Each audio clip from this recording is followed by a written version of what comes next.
MEGACON. Oh, thank you, sir. I am genuinely honored to be joined by one of my favorite actors in the world today. This man has brought so much heart to so many characters. He is one of us. He is in the fandom. He is the one, the only, James McAvoy.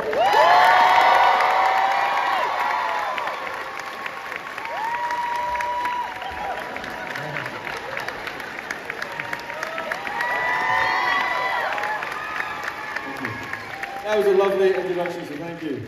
Hello! Alright, so I want to kick it right off because I could do this for 6 hours. I don't want to keep the man here that long. But you've been in so much fandom, whether it's DC Vertigo, Sandman, Marvel's X-Men, Tumnus. I love the Tumnus love every time. But I have to know, over those years, you've seen this world grow exponentially. What keeps drawing you back in as your world changes? Oh man, I don't know, but maybe sometimes people go like, what are you reading these days? And I'm like, oh shit, I need to tell them the truth. A lot of sci-fi, a lot of fantasy, and it's like, they want to hear, you know, I don't know, really intelligent stuff. But I think the truth is that when I'm reading or when I'm watching, I want to be transported, because when you're transported out of your world into another that's completely believable, not only is that exciting, not only does that feel like adventure, it weirdly lets you examine the issues that are in your day-to-day, that are too close, that are too near, that mean too much, that there's too much context with, that stop you from actually penetrating any of the issue or getting part of any of the discussion. And I think when we go to outer space, or when we go to Middle-earth, maybe not with Middle-earth as much, but it's amazing, don't get me wrong, but it's not really like we're examining the issues of modern day, you know, America or whatever. But when you go to outer space a lot of the time, I feel like you are actually talking about issues that matter down here, back here, in this time, our time, down here. Anybody get that reference? Goonies. Yeah, thank you, the Goonies. And that's my answer. That was not very specific, sorry. So it's like a Trojan horse of morality. You get to find your art in there. Yeah, and also it's just really cool to go to other worlds. Yeah. You know, all these worlds. And I feel like, I don't know, what have I been reading at the moment? Been reading the Bobiverse books. Anybody read the Bobiverse? No, thank you, one person. And trust me and that guy know what we're talking about. And I feel like they're so good at taking you out of your world to help you understand your world. And do you have a line in the sand for your fandom? I know you're a huge Trekkie and a huge Battlestar Galactica man. Would you want to be in those spin-offs, or would you want to keep your fandom your fandom? I met the guys, the creators of Battlestar Galactica once, because they also make another show set in Scotland called Outlander, which a few of my friends are. Oh my god! My mate Stephen Cree, who's in that, would love to hear this. And I was like, hey, I'm a massive fan. I mean, you know, I know you're going to make the movie or something like that, but they never ended up making the movie. I was like, you know, I'm happy to throw my hat in the ring if you want. And he was like, oh, you're so kind, you're so kind. I'm like, no, I'm deadly fucking serious. I want to be a fighter pilot, all right? So yeah, what was the rest of the question? And then Star Trek. I've got a long and complicated history with Star Trek. Love it, love it, love it. Love Patrick. I've gone on record as saying I would play the young Patrick in a heartbeat. Yeah, I got some ideas. No good. So let's get into the Patrick Stewart and all, but starting with Michael Fassbender, because your relationship with him on and off screen is so beautiful. I love that friendship, and I love what you brought to the brotherhood between Eric and Charles. Was that an aha moment, or did it come from the friendship itself that just translated on screen? I feel like that script, when it was really strong, and it had a lot of quirk and a lot of funny in it, but it also had a real element of not really feeling like a superhero movie at times. It felt more like a 60s spy movie at times, you know? And it was very much Michael's character bringing that into it, I felt. And it was very much Michael's film, really. But I think the thing that elevates the film is the energy and the fuel that the developing relationship it brings to the film, and that was something that I feel like we really found and went after, and you know, we would augment whole little scenes with big stuff that we were just throwing in there, because I think we realised, you know, if you're going to make a movie about two enemies, you've got to show, you can't just have them, if you're going to show the prequel of two enemies, what's the point in just showing them being two enemies again, you know? You've got to show them be different. It was my approach to Charles as well. If you're going to make a prequel that features Charles, you can't just have him being sage and wise and good. He's got to be somehow different, so he's got to be selfish and up himself and sort of and forgetting really what's important until he meets this person. Because Charles is a project guy, do you know what I mean? And he makes people his projects. And it's not until he's older that his ego and his own, I guess his own agenda and his own issues get out of the way. When he's young, those projects are still sort of gratifying his ego and giving him a sense and a taste of power, which I think is, even though he's not necessarily a bad guy, it's not necessarily healthy in those relationships all the time. I think the ego and the hubris is one of the most slept on things we get. When you talk about like the moral compass in these films, you get to see these arcs because you get multiple movies to really grow into these characters. And I think that like psychologically, that's really interesting for fans that have read these comics for so many years, because we get them weekly to see these growths in character development. Was there a moment of wisdom shared between you and Patrick Stewart about how to land with Charles as you were reaching that arc? Did he share any moment? No, not really. I was on Days of Future Past, which is the movie where like every single actor who's ever lived was in the film. The older cast, they filmed all their stuff first for like 6 weeks, and then we all showed up. I was the first guy to show up from the younger cast, and so I obviously got a scene with Patrick, and so I got to spend a few days with those guys. But we never really talked about that. Weirdly, I'd just come off stage playing Macbeth, which a lot of people feel funny about saying that. But Macbeth, come on, hit me with your bad luck. And Sir Patrick and Sir Ian were in their trailers, or in their trailer. I think they had separate trailers, but they might as well have just had a shared trailer because they were just in it the whole time together. And I think Patrick was cooking salmon or something like that. And like Sir Ian, I was having hair extensions put in at the time, and it was a 17-hour hair extension session because I turned up with hair that was like kind of like a military cut, like an inch or two on top and shaved at the side. So we were like frantically trying to give me 70s hair.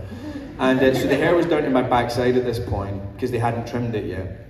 And I was halfway through the session, still had another 8 hours to go. So I was sitting on the steps to their trailer whilst Patrick's cooking salmon and Sir Ian is stroking my fake hair. And we start talking about the fact that we've just all done Macbeth, and Sir Ian is a famous Macbeth, like from, I think, the 60s or the 70s at the RSC, did a revolutionary Macbeth, I think, with Dame Judi Dench. And then Sir Patrick, I think he's played it a couple of times, but recently played it as an older Macbeth. And so we all started talking about Macbeth, and then Sir Ian starts saying, why don't we just do a bit now, James? And I'm like, oh. And I've literally just come off stage doing it 2 weeks ago, and they start giving it big licks, big Shakespeare licks, and I can't remember a fucking thing. I'm like, you guys have got a combined age of like over 2 centuries, and you did it a long time ago, and I'm meant to be young and vibrant and all that, and I can't even remember my lines from it. So that was a lesson in just general acting. They were like, and you know, James, now it's your turn. And I was like, I think they need me back in the makeup chair. I love that you got served, like the pair of them just like running Shakespeare. What, the pair of them get served? I got served by the sirs. Yeah, that's bold. That's a swing. Now, Charles Xavier's conviction has always fascinated me because he's not always the most likable guy. He's not always the protagonist in every story. Was there anything that you found in playing him that you discovered you have horse blinders about? Oh, hello. This is the microphone. This is what I really sound like. Was there anything that was like, no, I wasn't blinkered, but I was very committed to exposing sides of him that we hadn't seen previously. Even to the point where it was like the script in the movie kind of wants you to start becoming more like Patrick. I would fight it as long as possible. But by the time you're in like movie 4, it was like incumbent upon me to kind of playing like Patrick did a bit more. But even then, we were still playing with his ego and playing with his lack of ability to see the truth. But I think if there was ever a movie 5, which clearly there isn't because Disney had bought it, I would probably be in the same kind of Patrick that Patrick was of him. That's a funny sentence, isn't it? I'd be the same kind of Patrick as Patrick was for him. You heard it here first, folks. But yeah, I was pretty blinkered and committed to showing negative and conflicting aspects of him to what we'd seen before. Is there actually anything that you would, like a total, what if theory? We looked like we were headed towards like Legion and Onslaught and certain like psychologically traumatic characters. Is there any character you would have wanted to see had you gotten a 5th movie? I mean, I always liked Gambit growing up, so just for that reason, yes. I feel like, yeah, he had a sort of harder accent to understand than mine, arguably, which made me attracted to him. I don't know, I think I'd like to have seen sort of a meaningful love story for him, because the one with Moira McTaggart, although lots of potential and great actor playing Moira, we never really chased it down.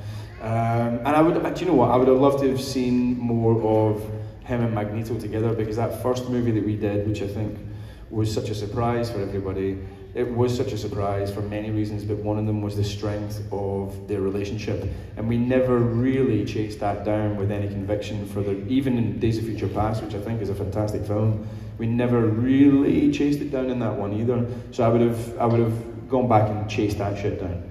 I'd love like a small indie between the two of you. That'd be beautiful, man. Now, the balance between your view and Xavier, and obviously playing against Patrick Stewart's until you were going to be the Patrick of Patrick's in the next one, is there a line in the sand that you felt you had to draw with certain writers and directors where you're like, this is my Xavier, this is how I see him? I understand that you see him differently. No, not really, because I think for the first movie, it was kind of in the script and it was open to us, and they really didn't mind me pushing the boundaries of his negative aspects, as long as we really harnessed this amazing new relationship that we were sort of finding as we were filming. Then as we went into Days of Future Past, and the next 2 after that, we had Simon Kinberg writing, who was on set producing and very collaborative. He was to his own distraction sometimes, because he worked so hard and rewrote so much, was so keen to take the actors that he had and use them and sort of take fuel from them. And to be honest with you, it was an honour getting to work with them, and a bit of a privilege, because not every writer is like that. And sometimes for good reason. Sometimes the writer writes it and it's perfect, don't touch it. Sometimes the writer wants to write for the actor as well, and he was so collaborative. So I never felt like I had to be like that with Simon. Simon was always looking for the truth from the performers to help inform the truth of the characters. That's beautiful. That's good to hear. Now, this is my last X-Men question. I just love the X-Men. I'm 79 comics from every X-Men ever printed. I'm so close. I love me some X-Men. But I've always wondered, were there lines that you were pulling from the comics that got cut because the tone of the films was a bit more serious? Like, To Me, My X-Men, or any of the classic, like, Hope You Survive the Experience. Like, did they ever do those fun throwaways? I threw in To Me, My X-Men once, but then just felt like such a tool that I messed up the take on purpose so that we wouldn't be able to use it. Yeah, no, I don't feel like that at all. No, it was everything felt true to what we were doing. It felt true for the movies that we were making, and also that kind of dialogue, I think, happens before we even get the scripts. Even if we're involved in the script writing, by the time they come back to us in pages, they've already talked about what gets to stay in and what doesn't. And then you get on set sometimes and you just start making stuff up, and like the director's like, yeah, just play with this or play with that, or an actor comes in with an idea and it changes what you were going to do, but you roll with it and it makes what you were going to do better. I was really keen. Havoc never got named, I don't think. No. And we were doing, what one were we doing? We were doing Apocalypse, and I was like, if I'm meant to be telling, I have to tell him to like destroy Cerebro or something like that. So I was like, why don't I say Wreak Havoc? And then at least that way we can kind of get away with like sort of naming him. But just stuff like that. I love that on set you had that passion for it too, man. It shows. And those movies are so beautifully their universe that even rewatching them, I love that they feel like there's a world where X-Men are there. Now, the world of comics, the commentary in comic movies is also fascinating to me, so I want to talk about Split and Glass, because I think those are two of the best. Yeah! Those were weirdly so validating to see a filmmaker so passionately make a love letter to a medium, in another medium, for us. Yeah. And I feel like they are love letters that are forever in time. Like one feels like a Golden Age film, one feels bronze, one feels silver. And I really love that the style choices in each change. But I'm wondering from an acting perspective, was there ever a moment that you went into a voice or went into a physicality that surprised even you because of the shape of the films being so jazzy? Jazzy. No. As the answer, because did I ever get really surprised? I mean, I get surprised. Sometimes I'm a very considered actor. I kind of plan what I'm going to do. I know what I want to do. If I'm not getting ideas of what I want to do when I'm reading the script, then the script probably isn't for me. It's either not good or I'm not the right actor for it. So the first time I read the script, I'm already pinpointing moments, what I want to do here, how I want to undercut something there, how I want to shock the audience somewhere, but then I want to make them laugh, all that kind of stuff. Doesn't always work, but you know, you got to try. And I think that the only time I get lost is mid-take. Sometimes you'll feel like all your planning, all your conniving and consideration goes out the window, and you, for a moment, you don't become the character because you are the character. The character is you. There's nothing else. There's nothing else making that. It's just you. You don't go anywhere. But sometimes you do feel transported to these other realms and these other planets and these other solar systems or these other dimensions that I was talking about at the beginning of this.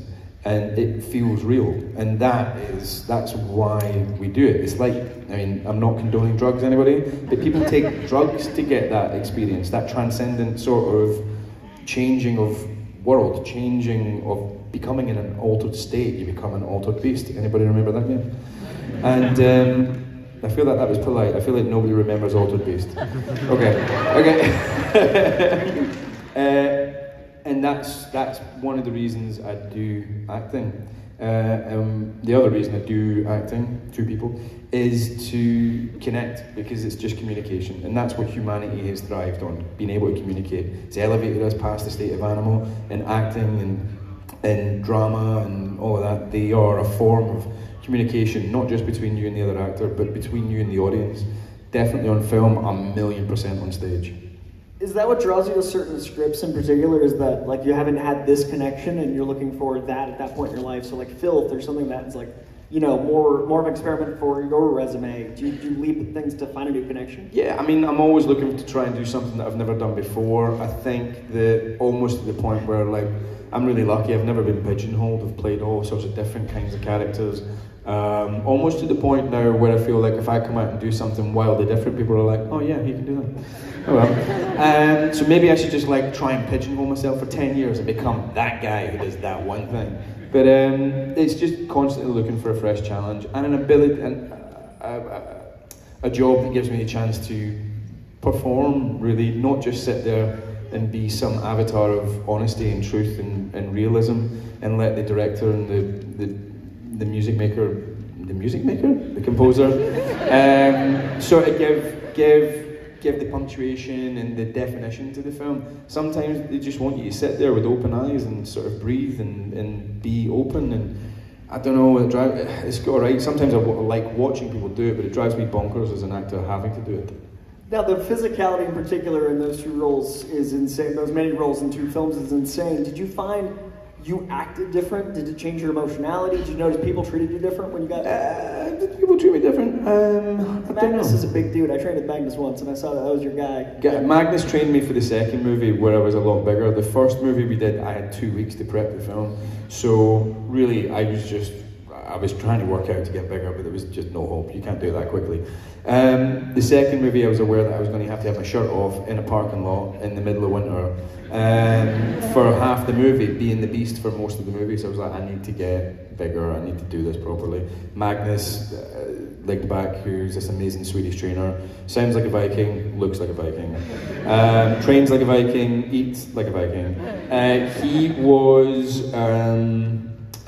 was intense and really helped me get there. He's an amazing trainer, great guy. But the physicality of any role, I think, affects what I'm doing. It's not just like the internal and then you employ a physicality. The physicality, your brain is connected to your body, right? So if you are constantly like this, it has an effect on your brain. It's not just like you're putting the physicality on it. It works two ways, you know. And the very simple expression of that, the very, like, and I'm not trying to be reductive, but if you walk around trying to slam walls, punch walls, and shout a lot, you will eventually get yourself into a state of anger, or at least of hyped up aggression.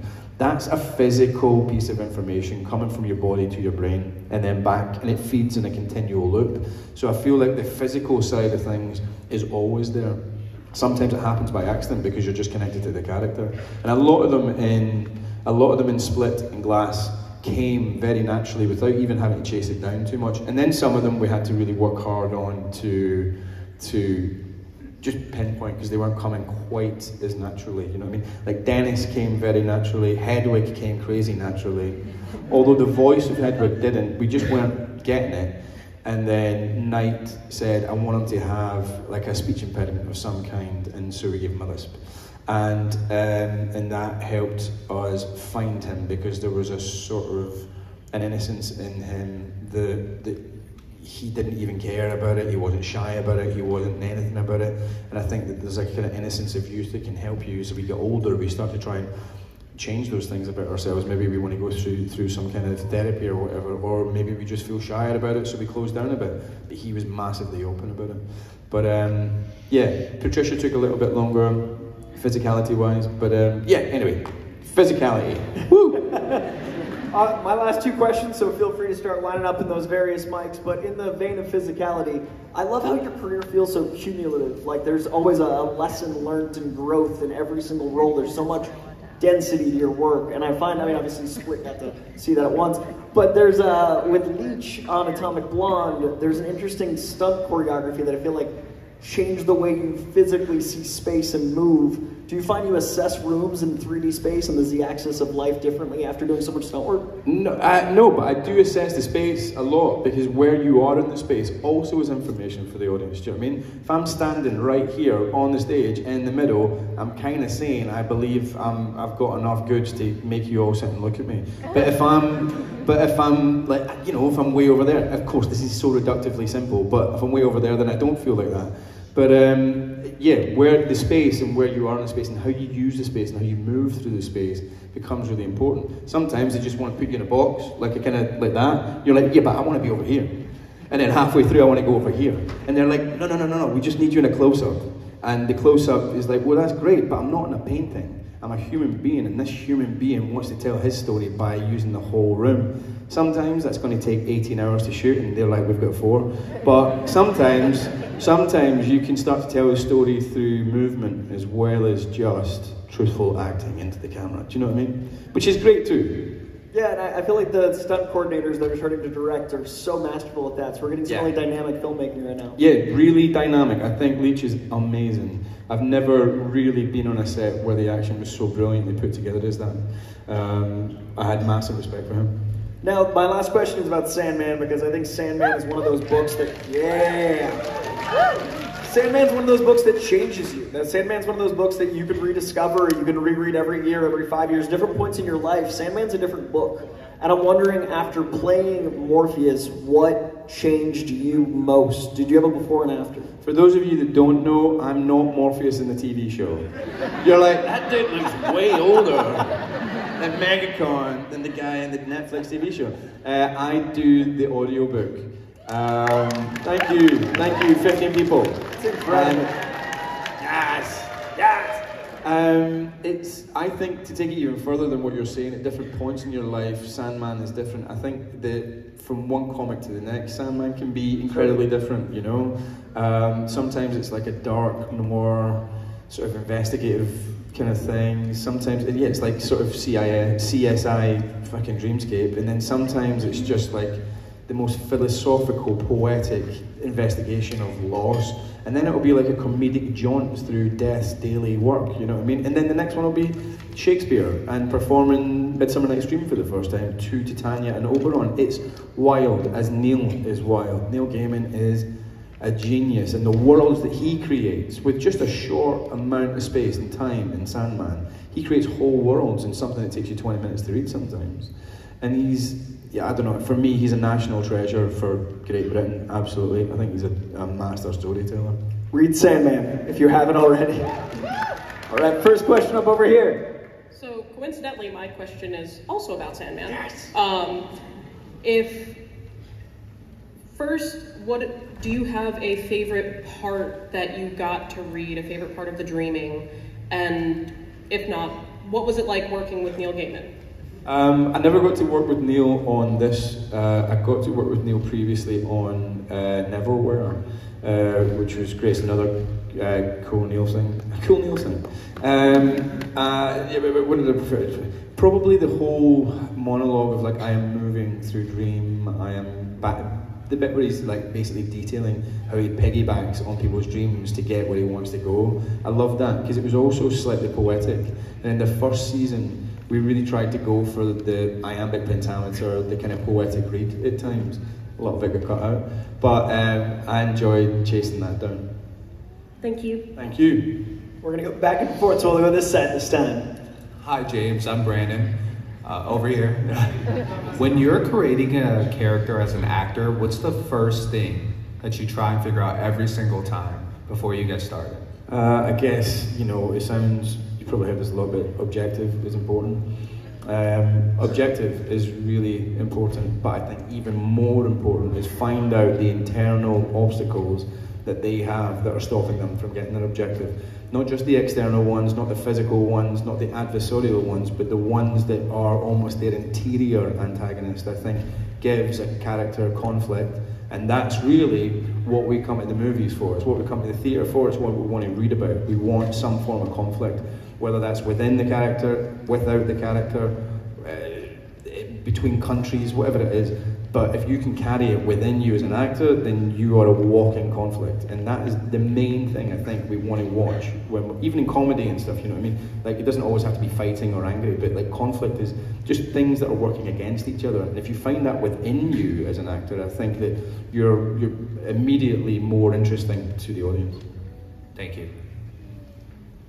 I wanted to start out with You Are Amazing in Narnia. It was my favorite movie you ever did. Thank you. And I was wondering, how was it being a part of a really great movie franchise? That was awesome. Look, I felt lucky to have that gig. I was, you know, people didn't really know who I was, and I got this cool part and this big old thing. And really, I think they were going for much more well-known actors at the time, who were older and more established, but I think they quickly realised that while in the book, you kind of get away with it, having a sort of 30 or 40-year-old man kidnap a little girl and like and make her go unconscious in his like under tree lair. You're like, this is really weird. So they needed to hire somebody who was really young and looked young as well. And I mean, I don't know if you know, but I looked like I was 14 until I was about 32. So it was, I had a bit of experience in TV and stuff, but I hadn't done too much else, and so I got that gig. I felt so lucky to be a part of that company, and to work with Andrew Adamson, who's an absolute gentleman and a real visionary, I think. It was brilliant. I'd loved those stories, and I'd loved that TV show that the BBC did back when I was a little guy, so getting to be involved in something like that was amazing. But I remember going into K&B the first time, which is the kind of creature effects workshop in LA that Howard Berger runs, which is incredible, by the way. And they had this massive Aslan in there, and they were just working on it and getting a model ready, but I knelt on my knees and I was like, my lord. Oh. And I was like, this is amazing, this is so good. It was really, you know, stuff like that's what made me so excited to be an actor as a kid. I've just been very lucky to actually have those experiences as a professional. Thank you. Hi. So my question is about atonement. I really love the long take at Dunkirk, and I was wondering if you could just talk about that and how it was as an actor to have to film like a 4-minute long take. I'll say this, if you guys haven't seen Atonement, and there must be people in here who haven't, I'm not even going to tell you to watch the whole film. Of course, I would love that. And please, if you download it, make sure I will get like a tiny bit residual, so that'd be good. It will help pay for my family vacation. But even if you're not going to watch the whole film, watch the 4-minute take of Dunkirk, which is, if you don't know, is where the combined Allied forces, mainly consisting of British and a little bit of French, had been pushed back to the beaches of Dunkirk, and they were all going to die. And if we could have got 50,000 out of there, it would have been incredible and an achievement. We would maybe have been able to hold out against the Germans a little bit longer, but they actually ended up getting 360,000 out. So it's an incredible one take or one camera shot that lasts for 4 minutes, involving thousands of extras. And I think we cover like a quarter of a mile on foot during that time. We managed to do it 3.5 times. The first 2 times didn't work.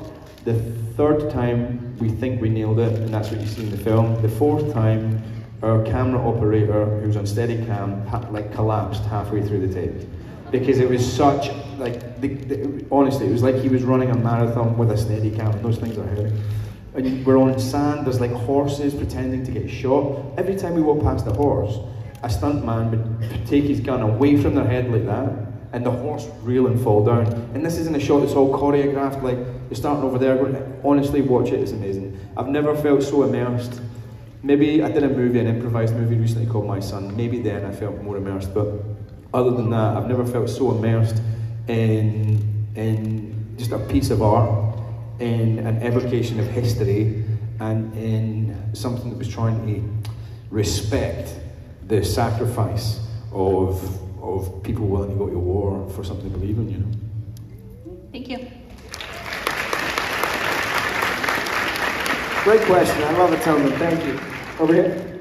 How you doing, James? I mean, we all know you from plenty of different genres, you know, sci-fi and horror and fantasy, but with like the renaissance of TV that we have going on right now, or movies in general, what franchise right now would you love to just jump into, and if they called you tomorrow and be like, hey, we want you. This is like the most tricky question, because like if I answer this honestly, then it's just like, hey, McAvoy makes a pitch to be in such and such a movie, and that always, or such and such a TV show, and that always looks really uncool, because it always looks like I'm going, hey guys, can I have a job?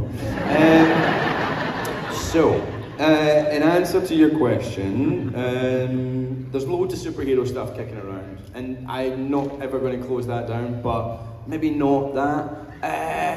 I don't know is my answer.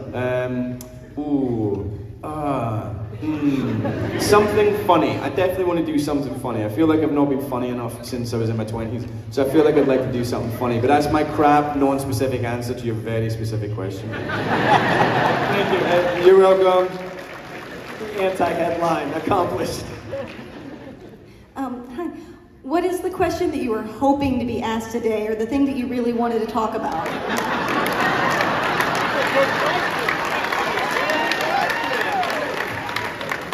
So many naughty answers to that question. I really want to talk about good old-fashioned. No. What is the one question I want to talk about? I am not an actor with much of an agenda. What do I want to get talked about? I don't know, pal.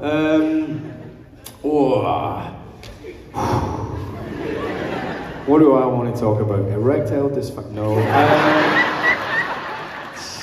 I don't know. I've got nothing for you, mate. I'm so sorry. There's nothing I need to explore publicly.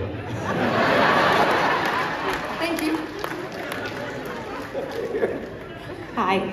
So in the movie Split, you get to play multiple different personalities, and you do an amazing job at it. I want to know, who is your favorite personality to play, and why was it Patricia? Do you know what? I go back and forth in my memory about what ones I enjoy playing most. I loved playing Hedwig because there was such a freedom, innocence, and yet the conflict that I was talking about before, there's a slight nastiness in them as well. There is a kind of, a bit of a violence in them as well. Patricia was fun because she was so put together, yet there was definitely a threat of violence about her. And there was also something kind of kinky about her as well, I felt. And in fact, in my mind, she was a nun, and she had sort of forsaken her original faith, which was some form of Christianity, but she had transferred that faith in her belief in the beast. But the reason that I think she represents suppression and what you do with suppression and how suppression can, in some people anyway, express itself. And so that suppressing all those desires of so much time being a nun, I think, had sort of developed a real kink in her as well. And a slightly violent kink as well. But she was great. She was good fun. Thank you. Hi James, following up with her question, again, you were outstanding in that movie. I think that's one of my favorite movies. Thank you. And Patricia's my favorite character as well. So you were talking about the physicality of the characters and how the character and the actor are one and the same. How were you able to change from one character to another in just a second? I think that my favorite kind of acting is when you are effectively going from 90 to 1, or you're going from left to right, or you're going from happy to sad, like that anyway. And so my favorite kind of acting is as dynamic, I think, as Split is. It's just that in Split, you were doing it with different characters. When he was, say he was calm and happy and in a good place, one of those characters would be in charge. But when he needed to react to something that might be making him angry or might be making him feel under threat, he would then, instead of just becoming a slightly different version of himself, he would become a different person. And when a character is really extreme and doesn't have split personalities, I enjoy doing that. So it kind of felt just normal in some ways. It was just the physical exploration and the physical expression of each character had to be so much more defined, so that even if you weren't changing costumes or changing makeup and all that, you could still show the audience that you were somebody different.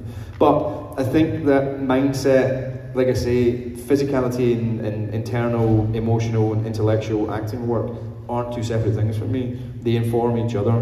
So when I started to feel different, my body would start to get different. And yeah, I'd do it a little bit on purpose, but sometimes it's just happening of its own accord as well. I think if you're really paying attention to the story as an actor, you will do, and if you really understand the story and know it, and you understand storytelling, you will do what you need to do to tell the story. You aren't left going like, oh, what do I need to do next? And should I just be moody and interesting or whatever? You're like, no, I need to be really unsettling in this moment, and I need to sexually sort of make this person feel uncomfortable, and then I need to make the audience laugh. And so you kind of know what you got to do a little bit. You know your markers that you're trying to hit, and if you give yourself up to it, the right stuff usually just starts coming out, if you're the right actor for the role, you know. But yeah, bad answer to the good question. You were the right actor for that role. Thank you.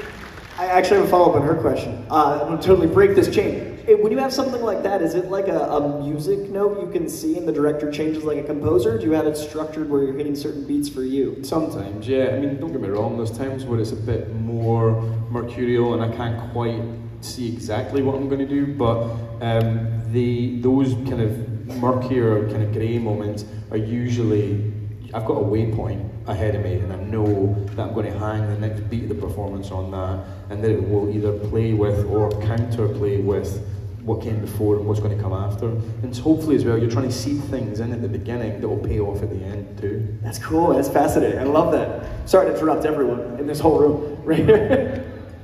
Hi, I wanted to know how I felt to act alongside Bruce Willis. Oh man, Bruce, I watched Bruce when I was a little boy in a TV show called Moonlighting. Amazing. He was like so dynamic, so funny, so crazy in it actually, to begin with as well. And then the show got more serious, which was still great. But he is a living legend, and getting to work with him was a privilege and an honour, as it was with Sam Jackson. Just absolute, just legends, man. And then you're in it along with them. You're like having to pinch yourself. Listen, I just wish him all the best, and I wish him and his family so much love, and your positive thoughts and vibes are with him, you know. Thank you. Hello, James.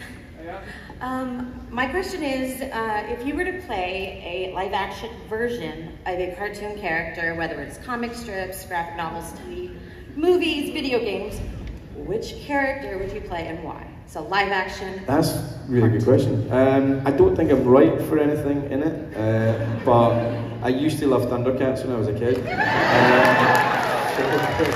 I don't really see myself as Lion-O or Panthro. I could maybe play Tigra. Or hey, fuck it, maybe I could do Schnuff.